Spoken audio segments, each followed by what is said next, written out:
most beautiful woman?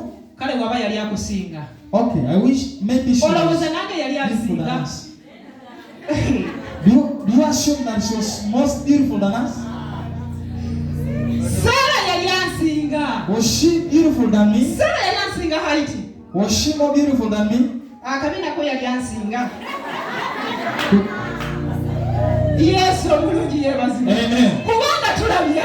Because we see when the Pharaoh saw the figure, when he saw the figure, it was like, wow. When we are having seen, after seeing,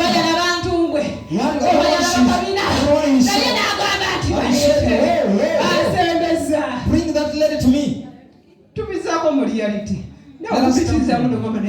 you contemplate about how beautiful was she? I can't imagine that there's someone more beautiful than me. I don't. Yes, amen. Atute.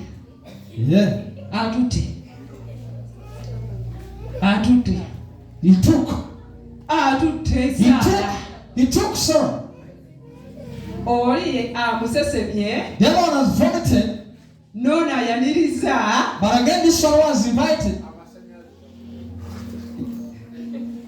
Bible yetugambye. The Bible says, no immediately. Weyayingiza Sara munju. After Sarah namugamba. Ekyo kyolina. Ekyo kyozanyirako. Kiseseme nangu si kikyo. Namugamba nti si kikyo. Amugamba atya. What did it say? Naye Katonda n'ajjira Abimeleki mu kirooto eky'ekiro. Namugamba nti gwe oli mufubufu olw'omukazi gwe watwala kubanga alina bba. Yesu omulungi yebazibwe. Amen. Kati nno Katonda wa kisa nnyo. God is so gracious. Tamugambye nti ogenda na kulwala kansa. He said tamugambye nti ani yagenda kujja.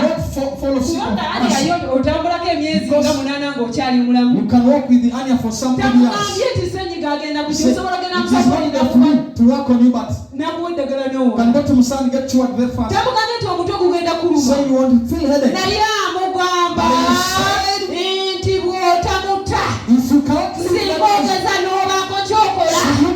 Singa ogeza n'okwata ku Ibulayimu. Togenda kulaga oli mufuuki. Mufubufu. Yesu omulungi yebazibwe. Lwaki mufu? Alina kyazanyirako ekitali kikye. Alina kyazanyirako ekitali kikye. Yesu omulungi yebazibwe. Basebo ne bannyabo. Katonda waffe asobola. Katonda asobola. Yadde ng'essanyu lye lizanyiddwamu ebbanga. Yadde ng'essanyu lye lizanyiddwamu ebbanga. Naye Katonda azitoowereza oyo eyali malawo essanyu. Oyo eyali yatwala essanyu lyo. Katonda omukono gwe gumuzitoowerere. Ate byonna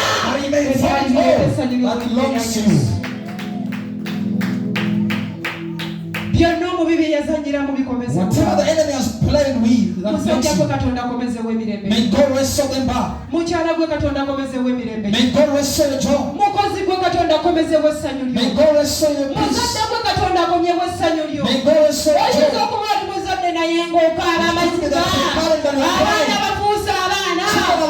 Omubi sitaani yayingira mu maka. Omubi sitaani yagolokoka. Ebirwadde byagolokoka. Ebirwadde bikumazeeko emirembe. Naye basebo ne bannyabo. Olumu bisobola okubeera nga luba lugwe lwa mubi. Naye ate asobola okubeera nga yakozesa muntu.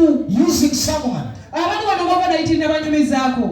Maybe I never told you this. Family yaffe yatawanyizibwa emizimu. Our family was oppressed by demons. Gamba buno nti family yatawanyizibwa Tell your ebitego. neighbor.